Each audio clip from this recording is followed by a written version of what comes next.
Injuries आई हुई और 2 injured है लॉर्डशिप इसमें, नामजद FIR है। और स्पेसिफिक जो विद्या भाई का आप जो बता रहे हैं उसने लॉर्डशिप इंजर्ड को ही मारा है, हाथ, पीठ और पैर पे वो इंजरी है लॉर्डशिप। और फोटोग्राफ्स कलर्ड मैंने पेश करे आपत्ति के साथ, उसमें इंजरी स्पष्ट दिखाई दे रही है कि लॉर्डशिप इन्होंने आक्रमण मतलब एक हमला करा था, जानलेवा हमला करा। ये नफ्ती कराने गए थे लॉर्डशिप इनकी ज़मीन की, और वहाँ तहसीलदार महोदय मौत की मौजूदगी में लॉर्डशिप शासकीय कार्य में बाधा पहुँचाते हुए ये घटनाक्रम हुआ लॉर्डशिप। इसका वो डिमार्केशन का कोई ऑर्डर था क्या आपके पास? नो, डिमार्केशन का मतलब वो रसीद पेश करी हमने annexure P1 order 129 MPLR code का R1 में हमने पेश करी R1 and 2 माय लॉर्ड कि हम इस रसीद के थ्रू ही उसको कराने गए थे lordship. Just a minute sir, R1 my Lord page number 6 of my ji, yes sir, yes R1 is the receipt. Yes my Lord. अच्छा सर, इससे क्या पता चलेगा? माय लॉर्ड इससे ये मालूम चलता है माय लॉर्ड कि सीमांकन के लिए हमने विधिवत एप्लीकेशन फाइल की थी और हम जमा गए थे। आवेदन चालान प्रति और खसरा B1 पेश किया था और ये शुल्क जमा किया था माय लॉर्ड। इसके आधार पर पटवारी महोदय को सीमांकन के लिए Whether a patwari can go on the spot without there being any direction by the tehsildar, merely because some amount has been deposited. My question is purely under section 129 of MPLR. मैंने हम तो विधिवत procedure से गए। Yes sir, please answer my query sir. आप विधिवत कह रहे हैं ना, तो 129 का ऑर्डर तो बताइए MPLR कोड का। हम तो ये रसीद जमा कराने के आधार पर sir, it is not an this cannot be a basis for going to on the spot to get the demarcation done. First of all, there has to be an order by the tehsildar. And then ultimately after the demarcation report is received, then a final order under section 129(4) of MPLR code will be passed by the tehsildar. This is the procedure. वो तो नहीं पेश किया So then sir, how you can go on? But my Lord FIR में भी इसका उल्लेख है कि माय लॉर्ड आप देखेंगे आज दिनांक 23/11/2023 को मैं तथा मेरा दोस्त देवकरण पिता पूना जी मेरे खेत पर ग्राम अवलाय खेत की नफ्ती कराने के लिए गए थे। कैसे गए थे सर, आप ये तो बता दो। माय लॉर्ड यहीं पर पटवारी महोदय भी देखिए आप। अरे पटवारी को छोड़िए sir, don't invite some objections or observations against patwaris. जी ma'am. First of all, sir, let us confine to the provision of law. So please take out MPLR code, sir. मेरे वो डॉक्यूमेंट मेरे पास समझ MPLR कोड का बताइए ना sir कि उसमें डिमार्केशन की एप्लीकेशन किस पे लगती है सर? डिमार्केशन की एप्लीकेशन किस पे लगती है सर?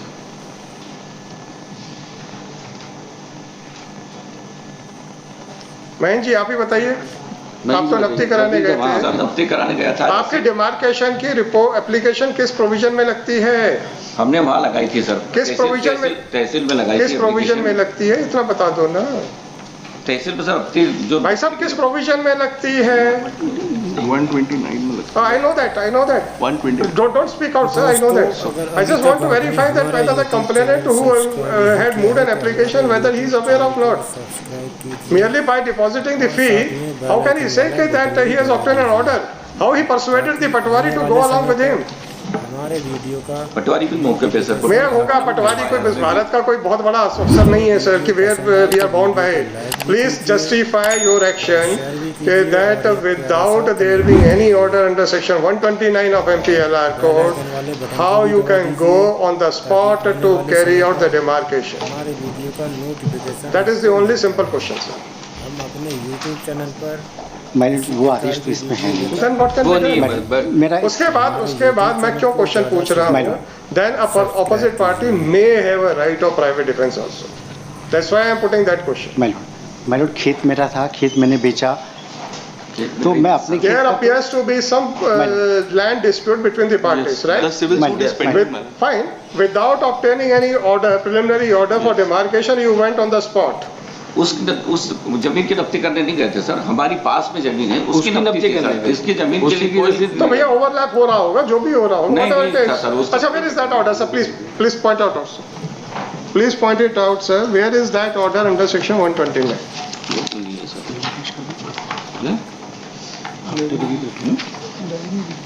डायरी अरे इनको ही नहीं पता ना। प्रेस फॉर 1 week's टाइम में वेरीफाई कर लेते। Sir, verify. You have already filed your written objection. हाँ, yes sir. And the complainant is an advocate. He is also not in a position to say that the order was passed. It appears that simply by depositing the money, he persuaded the patwari and went on the spot. Lordship. And the patwari was also doing illegally without there being any direction by the tehsildar. Lordship इस पर FIR lordship नामजद FIR में lordship इन चारों का नामजद FIR है और आपको जो इंजरी कॉज हुई है लॉर्डशिप उसका Sir, my only next question would have been कि क्या whether they had a right of private defense or not. If they had a right of private defense, then yes, they were entitled to cause some injury. Now, at the most, you can say that they had exceeded their right of private defense. Then matter can be a different one. But first of all, tell me that whether you had any authority to go to the place in order to get it demarcated. That is the only question, sir.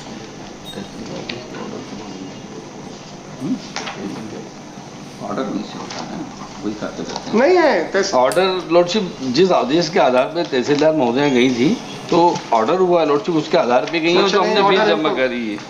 I don't know sir, आपकी return objection तक में तो है नहीं वो।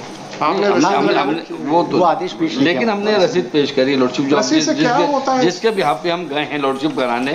Sir आप तो ये कहो कि आपने पिटीशन फाइल की सपोज और पिटीशन की कॉपी लगा दें और यहाँ से डिमार्केशन कराने चले जाएं, और तो क्या हाईकोर्ट का अगर कोई ऑर्डर ही नहीं तो आप कुछ कर लेंगे क्या? Merely because you had deposited the requisite fee, can it be treated to be an order directing the Patwari to carry out the demarcation? That is the only question.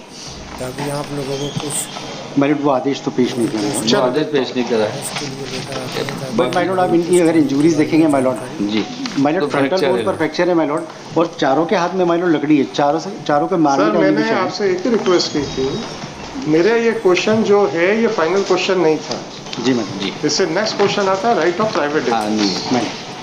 अगर कोई अनऑथोराइजली जाता है तो then they will not have any right of private defence.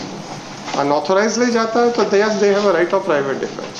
Private defense is not an absolute right. They can exercise their right of private defense to some extent only, so long as the threat to the property or their person is persistent.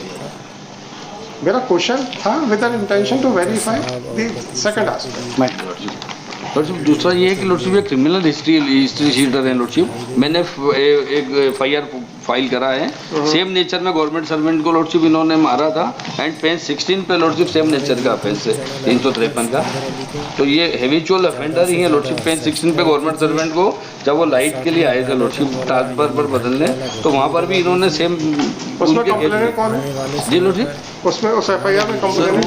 उसमें lordship शासकीय कर्मचारी जितेंद्र गिरवाल है, Jitendra Grewal already pen 15 पेश करा 14 video को ज़्यादा से ज़्यादा है यूट्यूब चैनल को सपोर्ट कीजिए।